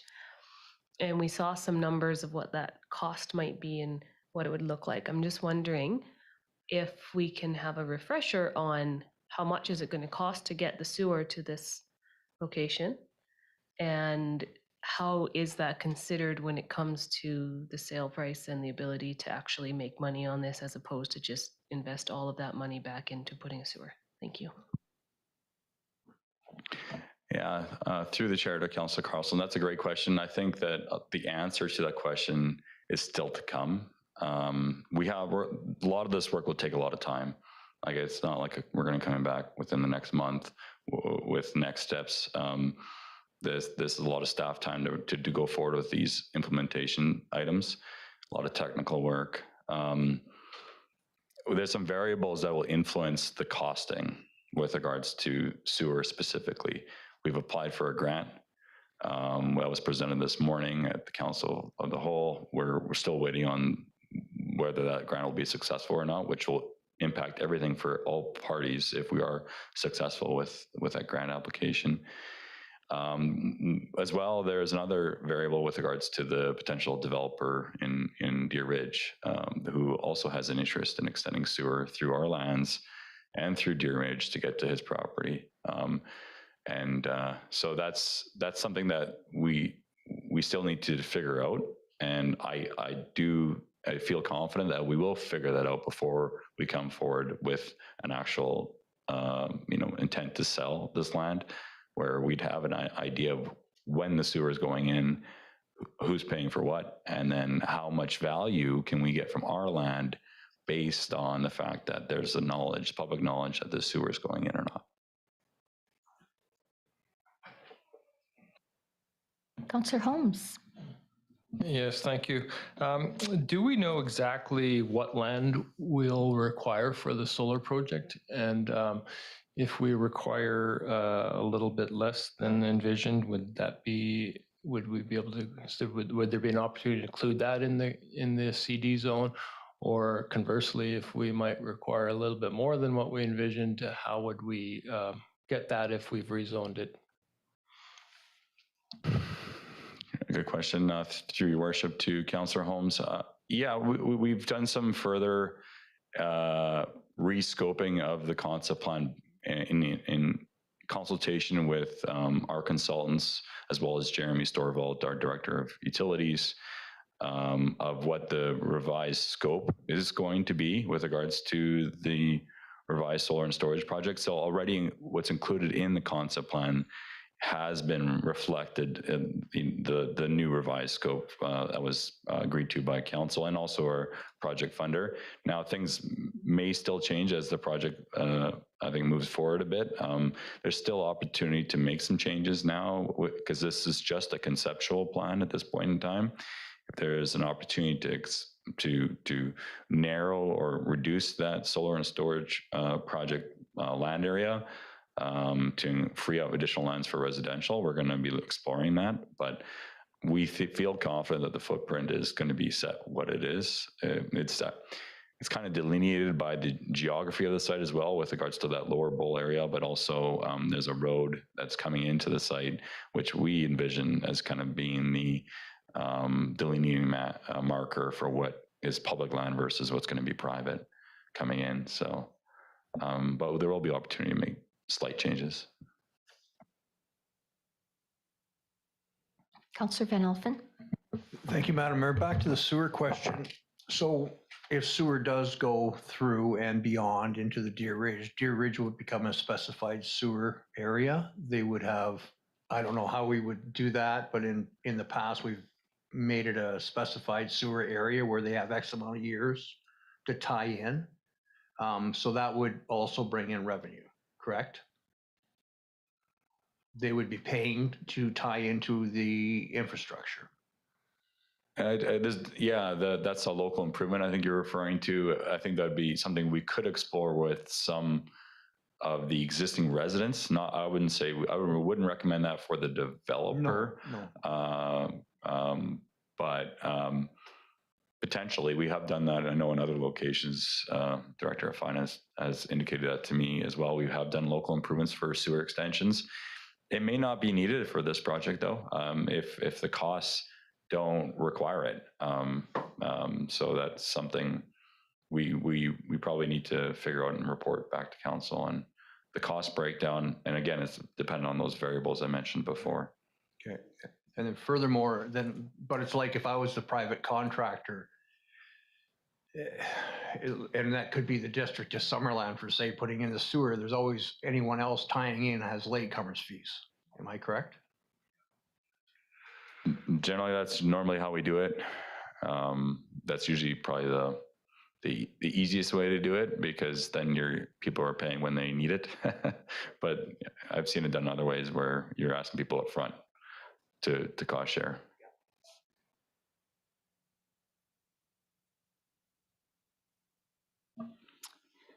Okay, go ahead, Councillor Barkwell, and then I'll go.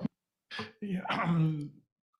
When you presented the plan before, given that it's conceptual, and there's some questions. I mean, it's a good mix. But you said, well, maybe there'd be 2, maybe there'd be 3 apartment-style buildings. When will that be sort of nailed down? When do we talk about sooner or later you have to put it down on solid? What stage will that be? Yeah, that could be something that we explore through the rezoning process, and as well we engage with the public on that. There's always opportunities for tweaks to the zoning or the concept plan as it goes through that process, as well as getting comments from committees. The one recommendation from our consultant, and that's the reason why there are still options in the concept plan in terms of density, housing density, is to provide flexibility to a potential developer. And that's still a recommendation that I have to council. And so the draft zone, I would recommend that we keep it as flexible as possible, if we can, if for a potential developer to be attracted to it. But as we go through the process, perhaps that's not what the community is willing to accept, is that large of density or not. So it might change, but it would definitely be my recommendation to keep that zoning fairly flexible for a future developer in terms of the level of density in which areas that are targeted for that density to occur. Perhaps we'd have certain minimums and maximums or something. Okay, thanks. I also have a question about the zoning. You're saying that the solar and battery storage project will remain as I institutional zoning. Is there a utilities or utility infrastructure zone in Summerland?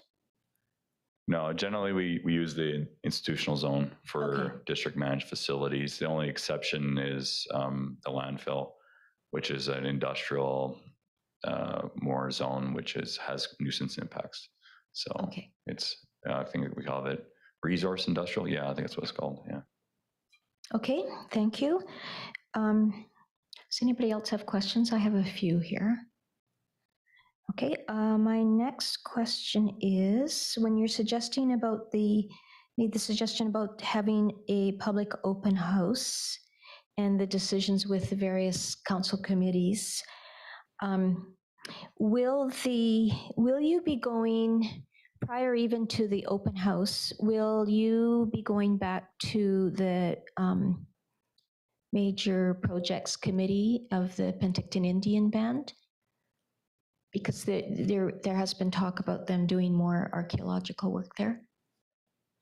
Yeah, the last time we presented to that committee, we actually ran out of time. They had a busy agenda. I think Flinro was coming right on after us, and they even indicated to us that they wanted to speak more on this topic and for us to come back on this project and to talk about collaborations. So shortly thereafter, we did reach out. We try to indicate that we're very happy to come back at a future major projects committee meeting. We're hopeful we're able to line something up again. And we definitely want to keep them involved in this project as it moves forward. And they've indicated some things for us to do as well as it moves forward in terms of detailed archaeological impact assessment. But it takes two to tango. We're going to keep trying from our end. Great, thank you. Graham, you have more to add? Yeah, thank you, Mayor Boot. Just as a further update to that, on April 19th, I did send another email to Richard Trimble, who coordinates Chief and Counsel there, and again asked if they'd like us to come back to the Major Projects Committee. He did respond quite quickly, and he said he will discuss that with Chief and Counsel and let us know. Haven't heard yet, but it's probably waiting for the appropriate time for their own agenda to talk about if they need to come back. So we have kind of a live a live conversation going on that over email. Okay, that's great. And failing that, I guess, make them well aware that this public open house is going on. Ideally, have the conversations ahead of time with them. And I should know this, but I don't. And maybe it's a question for Kendra. When we are looking at rezoning and making amendments to the OCP on district-owned land, is there still a public hearing process? Yes. Okay. Yeah, there is the ability in legislation to waive the public hearing requirement for a zoning bylaw amendment only. Council can provide a resolution to waive if it conforms with our OCP, but in this case, it does not conform with our OCP, so it requires an OCP amendment, which requires a public hearing, even if we're the ones initiating it. Thank you. That makes perfect sense. A question, and my next question might be for Mr. Svetlichny. The $10,000 that you're proposing coming from the Economic Development Fund for the, I thought I wrote it down. Yeah, survey and legal document preparation.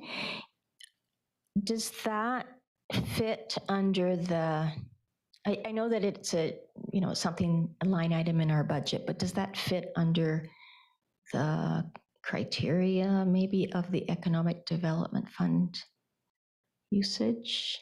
Or do we have to look for $10,000 somewhere else, or is it simply up to us to decide? Madam Mayor, there really are no set parameters in terms of what that economic development funding could be for. It's in our budget line item, I believe we call it other, is how we've allocated, or how we've earmarked it.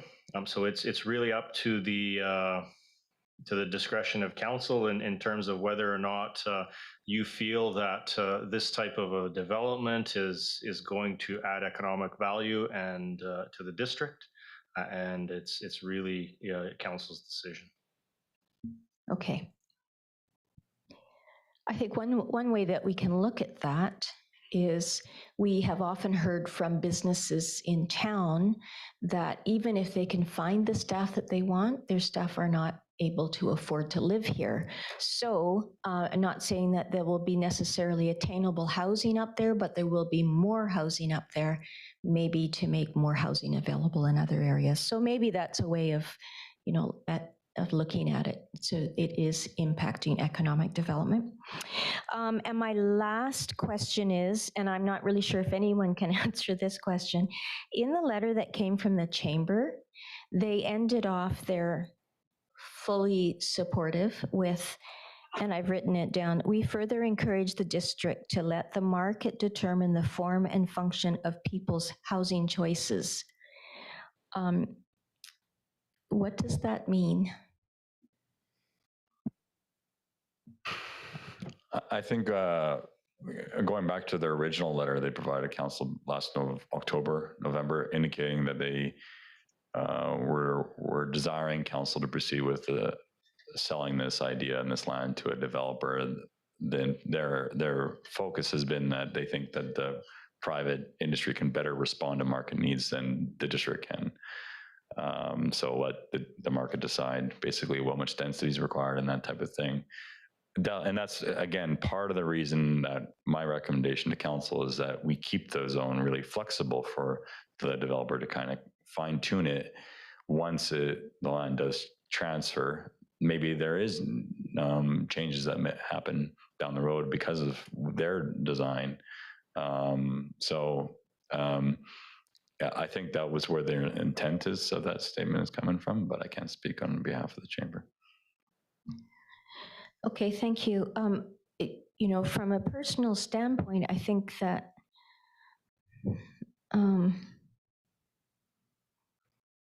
one of the reasons that we're looking at the Ecovillage, as Councillor Carlson spoke about earlier, one of the reasons we're looking at the Ecovillage is the opportunity with the solar and battery storage there to use that land as well as the sewer going through. At the same time, I think it has been, and correct me if I'm wrong, Councillor Van Alphen, the initial proposal that came to the table from Councillor Van Alphen that we supported was that we adopt this eco-village kind of style of development. And I think that with the comprehensive development, is that what it's called, CD? Yeah, comprehensive development zoning, that that will kind of make sure that what council, the whole intent of this stays on, in place. We don't want what happened at the RCMPs. Yeah, we don't want that to happen again. So I'm wondering if that is an accurate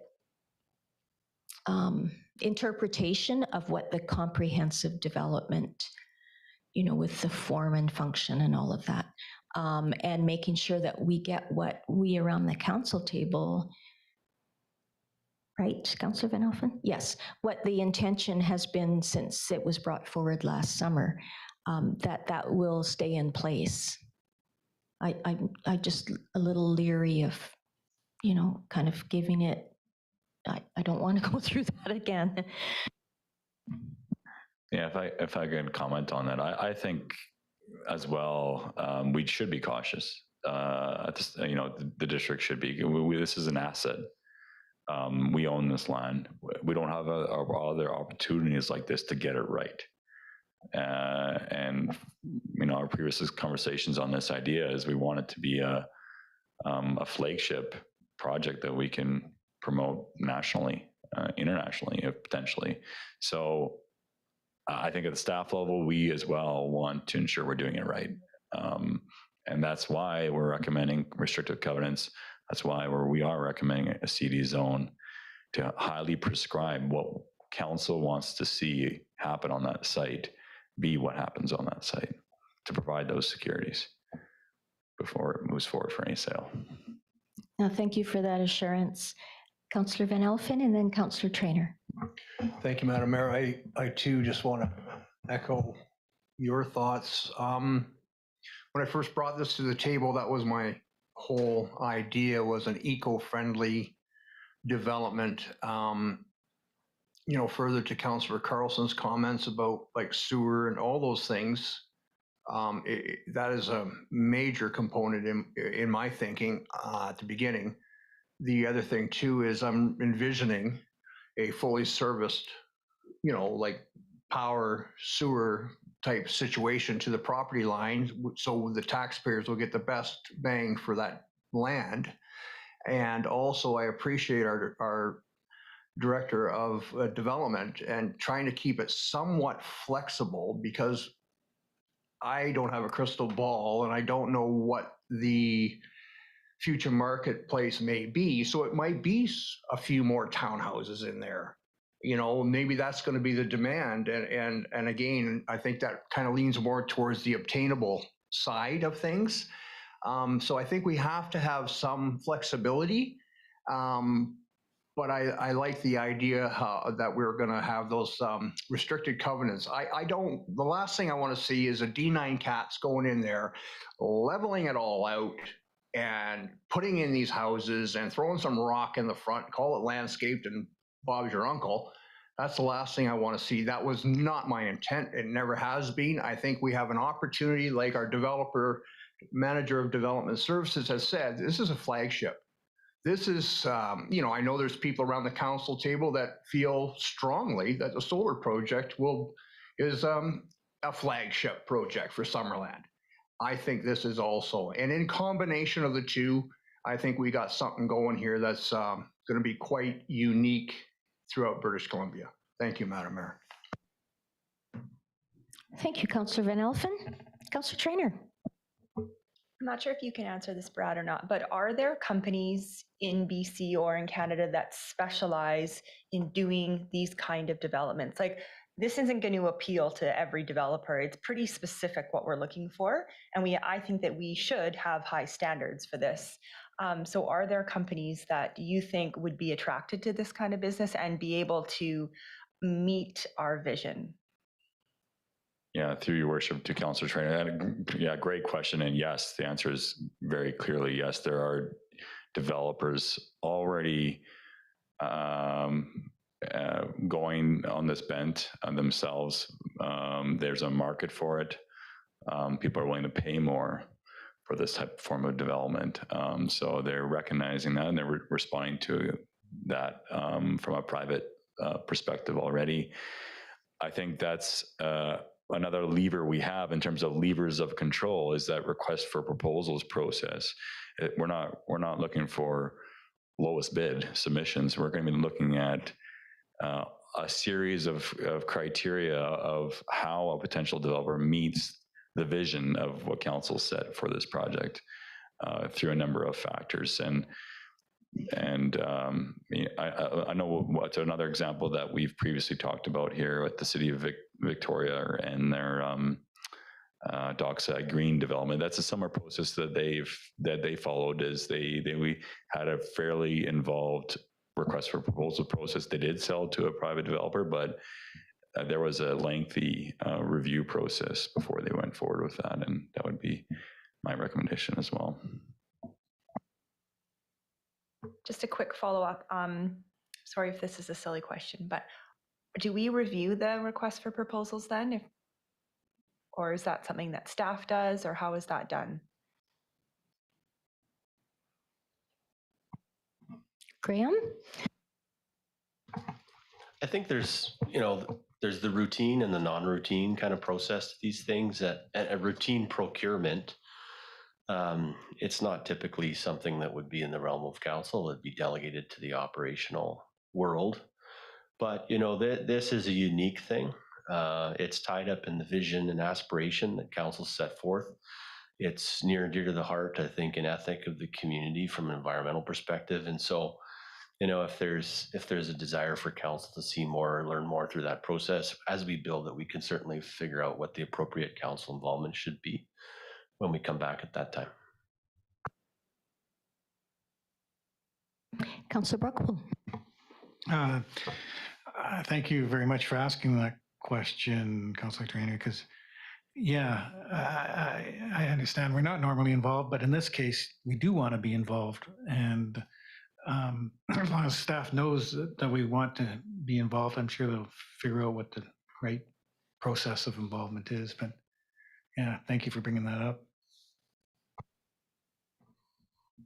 Okay, any other questions now?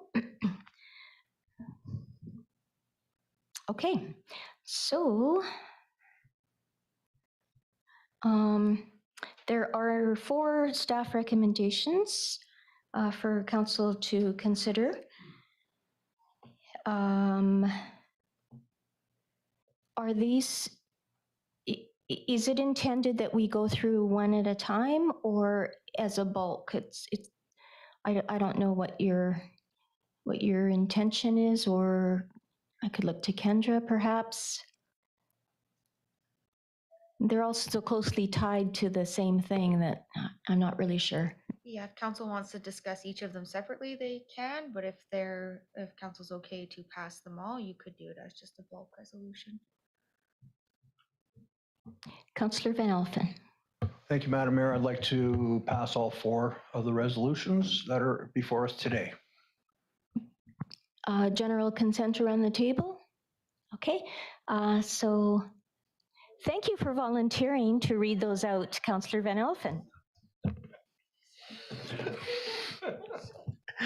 That council endorsed the Ecovillage concept plan report dated April 25th, 2022 as a guiding document for the development of 13500 Prairie Valley Road with the intent to sell the property at the appropriate time. And 2, that council directs staff to prepare the zoning amendment bylaw to reflect Ecovillage concept plan 13500 Prairie Valley Road for council's consideration. And 3, that council directs staff to initiate a road closure bylaw required road allowance closures and land consolidation and subdivision of 13500 Prairie Valley Road in conformance with Ecovillage concept plan. And 4, that council supports the allocation of up to $10,000 through the Economic Development Contracted Service Operational Budget to undertake the necessary surveys and cover legal expenses related to road closures, consolidations, and subdivisions.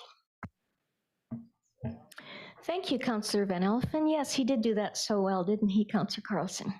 Seconder, Councillor Carlson.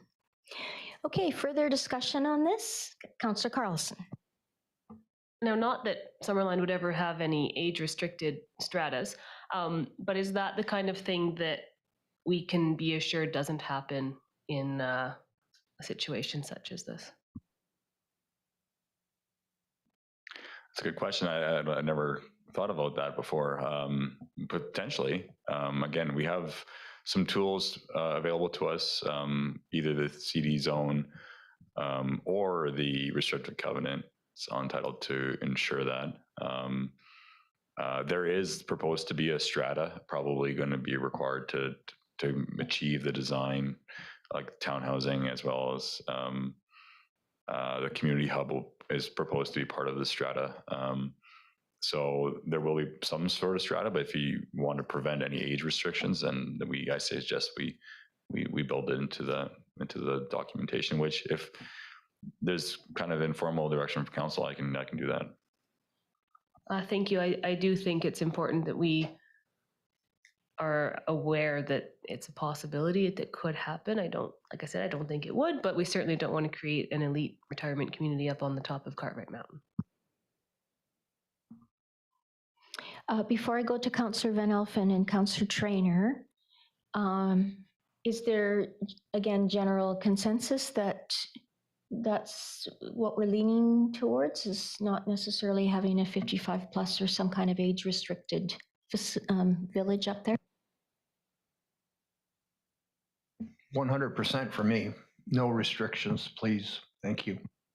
Councillor Holmes? Please go ahead and add to it. So having just purchased a condo in Victoria for my daughter to live in, and talking to other people in that condo, one thing I was really kind of surprised at, and just shopping with stratas in Victoria. A lot of these stratas that were initially built in the 80s or 90s were completely open to rentals, age restrictions, all these sort of things. And in the last 20 years, what's happened is that strata councils have put age restrictions, and really not just seniors, but things like 45 plus, 35 plus, really strange age restrictions. They've put, it's almost impossible to find rental property in Victoria because all the strata councils don't allow rentals, like not short-term, I'm talking long-term rentals, right? So there's all these restrictions. And I've this really struck me as something that is contributing to the housing shortage and the mixture of the opportunities of housing, because you can't rent a place. So, and it raised a lot of questions in my head about, are there any are municipalities able to have any kind of control over those sort of things, over stratas, or is that a provincial responsibility, or how is can municipal bylaws override what strata council decisions are that limit housing options? Through your worship to Councillor Holmes, yes. The answer is yes. Zoning overrides any strata bylaw. As well, now we have legislation available to us that was recently adopted as part of BC government's mandate on affordable housing to rezone to require rental housing, which previously we didn't have the ability to do that under legislation. And so if it was zoned appropriately, the strata corporation has to ensure it's following that zoning, and that's actually the same kind of concern we're having right now with the waterfront resort, right, as an example. So it has to fall within the zoning. Zoning is parent to whatever's happening in the strata. Councillor Traynor. To me, an Ecovillage, one of the values in an Ecovillage is really providing housing or catering to all ages. Like when I think of an Ecovillage, I think of like seniors interacting with kids and all ages. So that's definitely what I think. So I don't know of an Ecovillage that like, I don't know why they would want to limit age, because to me that kind of takes away one of the values of it. And I guess that's another reason why, if we can have a look at the RFPs, like the candidates that come in, because I'd really like to see what they've built in other places and how they've developed their villages so that all ages and abilities of people can interact, and because that, to me, that's what forms a community. So I'd like to see other examples and how they've done that. Councillor Barkwell. Thank you, Madam Mayor. I've been sort of saving my comment on the Chamber of Commerce's letter. I can understand where they're coming from. They represent free enterprise. They think that the market should take care of things. But I think right now the market is failing us. And perhaps because of government regulation, I'm not sure. But I think that we can both have leadership and vision on a project like this and incorporate the market for construction, the free enterprise. So I don't think they should be concerned, but and I don't see what the council is talking about here as in any way impacting the free market system. We are just doing our job in directing the sort of development we would like to see in an area. And we are, in fact, de-risking a lot of the development, the land, by saying, we're adding sewer, we're adding zoning, taking that sort of risk out of buying a piece of bare land and not knowing for sure what you're going to be able to build there. So that all will increase the value of the land for us. And that's where I was a little surprised to see sort of maybe a lukewarm reception in the survey we had. And I think perhaps maybe the community, there's a part that has questions, and once those questions are answered, I think that they will become more enthusiastic. I think that this consultation process, people will be able to see what's going to be happening. You can distill it down to the basic fact that we're going to be enhancing the value and the qualitative aspects of an area and selling it and adding more housing to the market. It's not going to cost the taxpayers of Summerland anything. It's going to bring in some money that we can use for taxpayer facilities. So I don't know if everybody understands that completely, but let's hope that the message gets out there by the end.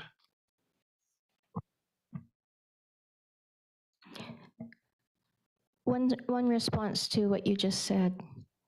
I completely agree with everything you said, except where you said that taking some of the risk out will add value to the property. I understand that it'll add value to the property.